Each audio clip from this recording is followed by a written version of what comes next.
ከዛን ሽጉጡን ፊቷ ላይ ደቀነባት። ከዛን የሆነ ፎቶ አሳያት። ይህ ፎቶ አንቺ ነሽ አላት። የቀነኒ እናት የልጅንደን ሀቋን እንድታወጡልኝ አሁንም ከጎን የድምፃዊት ቀነኒ አዱኛ ጉዳይ ለብዙዎች ግልጽ ያልሆነው እንግዲህ አሁን ገዳይዋ ማን እንደሆነ በግልጽ ታውቋል። ምንም ሰፖርት አላረገኝም። እንደ መንግስትም ሰፖርት አልተደረኩም። ምንም ነገር ሰፖርት የተደረኩት ነገር የለም። ሲኔን ትኬት የከፈልኩት ድምፃዊት ቬሮኒካ አዳነ ኢትዮጵያውያኖች ከጎን የሆኑ ድረሱልኝ እያለች ነው። የወሰዳት ቦታ የጅቦች መንጋ ያሉበት ቦታ ነው። የሚያሳዝን ሁኔታ እናታቸው የተገደለችባቸው ልጆች እንግዲህ ለፍትህ ይቅረብልን ገዳዩ እያሉ ነው። ወቅታዊ መነጋገሪያ ጉዳዮችም አሉ። ቪዲዮ ላይክ፣ ሰብስክራይብ እንዳይረሳ። ወደ መረጃ አዱኛ ታናሽ ወንድሟ ነኝ። ትናንትና አንዷለም ብዙ ነገር ሲናገር ነበር እና እያንዳንዱ እኔ ስሜን ጠቅሶ ነበር። ሊበን ያውቃል ብሏል። እኔ የማውቃቸውን ነገሮች እኔ ብዙ ጊዜ እዛ ቤት ስለነበርኩኝ የማውቃቸው ነገሮች እያንዳንዱን ነገሮች አሳያቸዋለሁ። መጀመሪያ ሁሉንም ፎቶዎች አስቀምጥላቸዋለሁ ከላይ። መጀመሪያ ማርች 8 2023 አንድ ላይ መኖር ጀምረዋል። እዚህ ጋር ሌላኛውም አርቲስት አለ አንድ ላይ ቤት እሱ ቤት ሆኖ ምናምን ሰንሻይን ያለው ማለት ነው። ከዛን ማርች 8 አንድ ላይ መኖር ጀምረው ማርች 19 ላይ ነው ልደት እያከበረች ነበር። የልደቷ ቀን ነው የመጀመሪያው የደበደባት ማለት ድብደባ አንዷለም ጎሳ ያደረገባት ቀን ላይ ማለት ነው። ይሄ ደግሞ የቪዲዮ ለቅቄው ነበር። የምታስታውሱ ከሆነ እዚህ አይኗ ጋር እንትን ያለው በጣም እንትን ብሎ ነበር በልዞ ነበር። ፎቶን ስለማስቀምጠው ታዩታላችሁ። እዛ ላይ የነበረው ነው የመጀመሪያው እሱ አለ። ኢቨን ከሳምንታት በኋላ ራሱ ሪከቨር አግታ ምናምን የሚያሳዩ እንትኖች አሉ። ሁሉም ከጋላሪያው ላይ ያገኙት ስቲል አለ። ከዛ በኋላ ደግሞ የእንትኑ አለ የኦክቶበር 14 2023 የእጇን ሰብራ የታሸጋለችው ይህም ከስልኳ ላይ ነው ያለው። ከዛን ፌብሩዋሪ 29 2024 ይሄ ፎቶ እዚህ ላይ የምታዩት ከሆነ ጊታር ይዟል ይሄ። ስለዚህ ከዚህ በኋላ ይሄን ጊታር የሰበረበት ቀንና ሽጉጥ የተኮሰበት ቀን ነበር። አንድ ቀን ነው ይሄ የተከተለው። የዛን ቀን እኔ ነበርኩኝ ቤት ውስጥ ማለት ነው። ከዛም ጠዋት አንዷለም ያው ሌሊት አምሽቶ ነው የሚመጣው። በቃ ጠዋት ሊነጋ አካባቢ ሲል ነው የሚመጣው ወደ 11 ሰዓት አካባቢ ምናምን እና ሁሌ የዛን ሰዓት ጭቅጭቅ አለ በአንዷለምና በቀነኒ በኩል ሁሌ በዛ ሰዓት ጭቅጭቅ አለ። ሁሌ ይቀያየራል። በቃ ጠዋት ሊነጋ አካባቢ ሲመጣ ሁሌ ተቀያይሮ ነው የሚመጣው። ከዛን የዛን ቀን ተኝቼ ነበረ። እኔ 1 ሰዓት አካባቢ ይሆናል ተኝቼ ነበረ። እኔ ገስት ሩም ነበር የተኛሁት። ከዛን ቀነኒ ሮጣ ገባች። እኔ ያለሁበት ክላስ ማለት ነው። ከዛን በሩ ስዘጋ የዛን ጊዜ ተነሳሁኝ። ከዛን ምንድነው ናሰ ጊዜ እንትኑን ይሄ ጊታሩን ወርውሮ ሲሰብረው ነበር የዛን ቀን እንትን ኮሪደሩ ላይ። ከዛን ምንድነው ናሰ ጊዜ ተነሳ አንተ ለማጋት ትሄዳለህ ምናምን ነገር አለችኝ። ከዛን ምን ተፈጥሮ ነው ምናምን ስላት ጊዜ ከዛን ሽጉጥ አቀባበለ አንዷለም በሩ ጋር ቆሞ ማለት ነው። ከዛን እኔ ላናገረው ናሰ ጊዜ ከዛን አይሆንም ይመታሃል ምናምን ብላ እሷ አይተኩስም አንተ ተረጋጋ እኔ ያናግረዋለሁ እንዳትገባ በመሃል ብላ በሩን ከፍታ ወጣች። ከዛን ሽጉጡን ፊቷ ላይ ደቀነባት። ከዛን የሆነ ፎቶ አሳያት። ይህ ፎቶ አንቺ ነሽ አላት። እሷን ያደርለውም አለች። ከዛን እህቱን አሳያት። መጽሐፍ ቅዱስ ይዛ በጣም ማለችለት እኔ ያደርለውም እናቴ ትሙት ምናምን ብላ ማለችለት ቀነኒ። ከዛን አንቺ ነሽ ምናምን አላት። ከዛን ወደ እንትና ዞረ ሚጣን ጠይቃት። ሚጣ እሷ አይደለችም ምን ሆነ አንዷለም አለችው። ከዛን እኔን ጠይቀኝ እሷ አይደለችም ስለ ጊዜ ከሷ ላይ ይዞ የነበረውን ሽጉጥ ወደ ሸተሩ አዙሮ ሸተሩ ላይ ተኮሰዋል። እሱንም ፎቶ ላደርግላችሁ እችላለሁ። አሁን ምናልባት ላላገኘው እችላለሁ። ካገኘሁት ግን አስቀምጥላችኋለሁ። ከዛ ቀጥሎ የቀነኒ እናት የልጅንደን ሀቋን እንድታወጡልኝ አሁንም ከጎኔ ናችሁ። እውነቷ እስከሚወጣ ድረስ ከጎኔ እንድትቆሙልኝ የኢትዮጵያ ሕዝብ በሀገር ውስጥ በውጭም ያላችሁ እንድታግዙኝ እለምናለሁ፣ እጠይቃለሁ። ወንድሟና እናቷ ናቸው ይህንን እየተናገሩት ማለት ነው። ይህንን የተናገሩት በሰሞኑ ጉዳይ አርቲስት አንዷለም እንግዲህ ይህንን ተናግሮ ነበረ በኦሮምኛ። እሱንም ተተርጉሞ በአማርኛ አሰማቸዋለሁ እና በብዙዎች ዘንድም የተዋጠ ነገር አይደለም። ነገሩን አላደረኩም ነገር ግን ካሳ እከፍላለሁ እያለ ነው እና ይህ ነገር ብዙዎችን አላስማማም። እሱ ያለውን ቀጥታ በአማርኛ ተተርጉሞ ላሰማችሁ። Wadaa yeroo adda addaatti naa galtee jirti garuu bakka waadaa sana waan naan eegnee fi yeroo sanaanis nama bakka jireenya akkasii jiraachuu hin danda'u. Irra deddeebi kana goota waan ta'eef jireenya akkasii jiraachuu hin danda'u. Maatii bor waamee gargar baanaan jedhee አመ ጆሌን ካሰ የጠነም አብዛኞቻችሁ በአማርኛ ተርጉምልን በአማርኛ ንገረን ስትሉኝ ነበር። ያን ዕለት ምሽት ምንድነው የተፈጠረው? ከአንዷለም ጎሳ አንደበት እንስማው። ያን ዕለት አብረን ነበርን የዋልነው። ለልደቷ ፎቶ የምትነሳበት ቦታም እኔ ነበርኩ ያደረስኳት። ከዛ ስትወጪ ደውይልኝ ብያት ልጆች ላገኝ ሄድኩ። ማታ በሰላም አብረን ነበርን። አሪፍ ጊዜ እያሳለፍን ነበር። ለወንድሟም ስትደውል ነበር። ከዛ ስለ ውሎ ስጠይቃት ድንገት አንተ እኔን የማመን ችግር አለብህ ብላ ከተኛችበት ተነስታ ሄደች። ከዛ ስትቆይብኝ ተጠራጥሬ ሄድኩኝ። ሌሎች ክፍሎች ውስጥ የለችም። ኪችን ውስጥ ቼክ ሳረግ ቁልፍ ነው። የሆነ ነገር ላይ ቆሜ ሳያት ልብስ የምናጥብበት ማሽን አጠገብ ተደግፋ በጆግ ላርጎ ሳሙና ስትጠጣ ነበር። ምን ሆነች ነው ብዬ ከዛ ዘልዬ ገብቼ ከዚህ በፊት እንዲህ እንደማታረጊ ቃል ገብተሽልኝ ነበር። ድጋሚ እንደማታረገውም በቤተሰብ አስመክሪያት ነበር። ጓደኛዋም እንድትመክራት ነግሪያት ነበር። ግን የገባችልኝ ቃል ስላልጠበቀችልኝ እኔም ሰው ነኝ፣ እንደዚህ አይነት ህይወት መኖር አልችልም። በተደጋጋሚ እንደዚህ አይነት ነገሮች እያረግሽ ስለሆነ እንደዚህ አይነት ኑሮ መኖሩን አልችልም። ነገ ቤተሰቦችሽን ጠርቼ እንለያያለን አልኳት። ጆጉን አስቀምጬ ልጆቹን እጠራለሁ ብዬ ሲሄድ እንደዛ ነው ይስፋለ ብላ ሮጣ ራሷን ወረወረች። ልደርስባት አልቻልኩም። መጮ ብቻ ነው የቻልኩት። ጮኩ። ልጆቹ ተነሱ። የተፈጠረው ነገር ይህ ነው ሲል አንዷለም ጎሳ ዛሬ ወደ ሚዲያ ወጥቶ የራሱን እውነታ በዚህ መልኩ አስረዳ። ይህ ነገር በብዙዎች ተቀባይነት አላገኘም። አንድ ሹፌር እንግዲህ ሰውየውን አልገጨሁም፣ ነገር ግን ካሳ እከፍላለሁ እንደማለት ነው። የሆነ ነገር አላደረኩም፣ ነገር ግን ለዛ ነገር ካሳ እከፍላለሁ የሚል አይነት ንግግር ነው ያደረገው እና አባቷም እንግዲህ ይህን ነገር ተቀባይነት የለውም ብለዋል። እሱ እከፍላለሁ ባለው መሰረትም እንግዲህ አባገዳዎችንም ሁሉንም አልቀበልም ብለዋል። አባቷ እንግዲህ እውነታው መውጣት አለበት እያሉ ነው። ይህንንም መልእክት አባቷ ለኢትዮጵያኖች አስተላልፈዋል። መላው የኦሮሞ ሕዝብ፣ መላው የኢትዮጵያ ሕዝብ እንድታቁልኝ የምፈልገው እንደ ቀነኒ ቤተሰብ እኛ ከአባገዳዎቹ ጋር ያልተስማማንበት ቦታ የአባገዳን ስርዓት የገዳን ስርዓት አለመቀበል ሳይሆን አለማክበር ሳይሆን የቀነኒ ጉዳት በግልጽ ሊጣራ ይገባል ከሚል አኳያ ነው። ፊቷን እንደዚያ ያደረገው የደረሰባት ጉዳት መጠንና ጥልቀት መታወቅ አለበት። በጎጂው በኩል እየተባለ ያለው አልገደልኩም ግን ጉማ ከፍላለሁ የሚል ስለሆነ እሱም ጉማ አንቀበልም፣ ልጃችንን ጉማ አንበላም ነው ያልነው። እኛ ያለው ይሄንን ነው። ከዛ ውጪ እዛ እንትን ላይ ያልተገኘንበት ምክንያት ይሄ ነው። ሌላው ቤት አለን። ቤታችን ሁለቴ መጥተዋል። የተነጋገርነው አለ። ከመሐላ በፊት መጣራት ያለበት ነገር አለ ብለን አመልክተናል። አጣርቼ መለሳለሁ ነው ያሉ። መጨረሻ ላይ ግን ያሉት አባገዳው ወደ መሐላ ነው የምንሄደው፣ ከመሐላ በኋላ ነው ያሉት። እኛ ያንን መሐላ አልተቀበለም እንደ ቤተሰብ።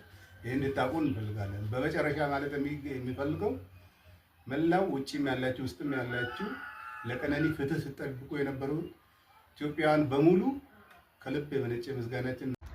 አልገደልኳትም ግን ካሳ ከፍላለሁ ማለት ልጁ የኔ አይደለም ግን ልጅ ማሳደጊያ ሰጣለሁ ብሎ ቃል እንደመግባት ነው። ታው ህዝቡ ምንም ማያመጣም ብላችሁ በዚህ ልክ አትናቁት። ቤተሰቧንም ሆነ ህዝቡን በዚህ ልክ መናቅም ጥሩ አይደለም። ለሁሉም ነገር ጊዜ አለው። አንዳንዶቻችሁ ተቅበዝባዥ የምትሆኑት፣ አንዳንዶቻችሁ በወለዱት ልጆቻችሁ የምታዩት አታውቁም ዘር ማንዘሮቻችሁ ምን ሲሰሩ እንደመጡ። ስለዚህ የሆነ ቦታ ላይ መስበር ካለባችሁ ከእንደዚህ አይነት ክፉ ነገር ጋር አትተባበሩ። ድምፃዊ ሊሆን ይችላል፣ ታዋቂ ሰው ሊሆን ይችላል፣ ታዋቂ ልትሆን ትችላለች። ነገር ግን ከክፉ ነገር ጋር አትተባበሩ። የዚችን ልጅ ነገር ለማደባበስ ምናምን ለመሸፋፈን አትሂዱ። መጥፎ ነገር ነው። አንዳንዶች አጋንንት የሰፈረባቸው አላችሁ። ቁም ነገር ለአባቷ ለቤተሰቦቿ ለሟች ቤተሰቦች እንዴ በሀገራችን እኮ ሰው እንኳን ሲሞት እኮ የመጀመሪያው ተግባር እኮ ማጽናናት ነው አይደል እንዴ? ሰርግ ቤት ከመሄድ ይልቅ ለቅሶ ቤት የሚሄድ እርሱ የተባረከ ነው ያለው እግዚአብሔር ቃል ራሱ። ለቅሶ ቤት ለምንድን ነው? ያዘኑ ሰዎች ናቸው ያሉት፣ የሚያለቅሱ ሰዎች ናቸው ያሉት፣ አንገታቸውን ያቀረቀሩ ሰዎች ናቸው ያሉት። እንደናንተ የሚስቁ ምናምን አይደሉም። ተጎድተዋል እኚህ አባትና እናት። እንደገና እናትና አባት ልጃቸውን ማጣታቸው ሳንስ እንደገና እያንዳንዱ ሶሻል ሚዲያ ላይ የምትናገሩት ንግግር ያቆስላቸዋል። የዚህ እናትና አባት እንባቸው ዱ ዩ ቲንክ ለእናንተ ሰላማዊ ህይወት የሚሰጣችሁ ይመስላችኋል? ነው። አንተ ብታመልጥ በልጅ ታየዋለህ፣ በልጅ ልጆች ውስጥ ታያለሽ። እስከ 7 ድረስ 7 ትውልድ እግዚአብሔር የበቀል አምላክ ነው። ስለዚህ ተጠንቀቁ። አባቷ ትክክል ናቸው እያሉ ነው በብዙዎች ዘንድም። እንግዲህ እሱ ቅድም ያሳያቸው ወንድሙ ያሳየው እያንዳንዱ ቪዲዮዎችና ፎቶዎች አሉ በግልጽ ተቀምጠዋል። እና እጇም እንደተሰበረ ከዚህ በፊት ብዙ አይነት ነገር እንዳደረሰባትም መረጃው እየታየ እንግዲህ አባገዳዎች በይቅርታ ተደርጎለት ተመርቆ አላደረኩም ብሎ እሱም እንግዲህ ካሳ ከፍላለሁ ብሎ ነው የተለያዩት። አባት ግን በፍጹም ይሄ ነገር እውነታው ሳይወጣ አልቀበልም በማለታቸው እንግዲህ በብዙዎችም ድጋፍ እያገኙ ይገኛሉ። አሁንም ጥያቄው መቀጠል አለበት እያሉ ነው ብዙዎችም። እዚህ ጋር እውነታ ነገር አለ። ምክንያቱም በመረጃ ያለ ነገር እያለ እንዴት እንደዚህ አይነት ነገር አልሰራም ተብሎ የእሱን ሀሳብ ብቻ ማድመጥ ተፈለገ የሚለውም አጠያያቂ ጉዳይ ነው። ብዙዎችም ጥያቄ ለሱ እያነሱ ነው። በመቀጠልም እንግዲህ በሚያሳዝን ሁኔታ ባለፈው ባለቤቷ የገደላት እንግዲህ በአሌልቱ አካባቢ 2 ልጆች ጥያቄ ያቀረቡ ነው። ወደ ፍርድ ይቅረብልን እያሉ ነው። ሰላም ዳዊት። ሰላም ዳዊት፣ እንዴት ነሽ? ትምህርት ጥሩ ነው? እስቲ ስለ እናትሽ ምንድነው የምታወሪው ነገር? እስቲ ምን ነበር ቤት ውስጥ የምታየው ነገር? ያው ተጠርጣሪው እንግዲህ መጥቶ በነበረበት ጊዜ ምን ነበር የምትሰሚው ነገር? ለዚህ ለግድያ የሚያበቃ ነገር ነበር? ከዚህ በፊት የሆነ ቢሮ ላይ ተጣልተው ነበረ በስራ ጉዳይ ማለት ነው።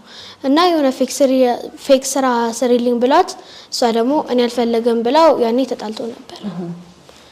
እሱን ነው የማውቀው እኔ ሲጣሉ የነበረው ማለት ነው። የቤት መጥቶ ይጋጩ ነበር? እቤት አይደለም ውጪ። እቤት ስትመጣ ምናምን ተናዳ አንድ ቀን ብቻ ነው የጠየቅኳት። ከዛ በኋላ ብጠይቃት ራሱ ምንም ነገር አትመልስልኝም። ዝም ነው የምትለው? ምን ነበር ስሜቷ ወደ መጨረሻ አካባቢ ያላት? ምንም እኛ ፊት ምንም ነገር እንትን አትልም። ትጫወታለች፣ ትስቃለች። ምንም አታስታውቅም? አዎ።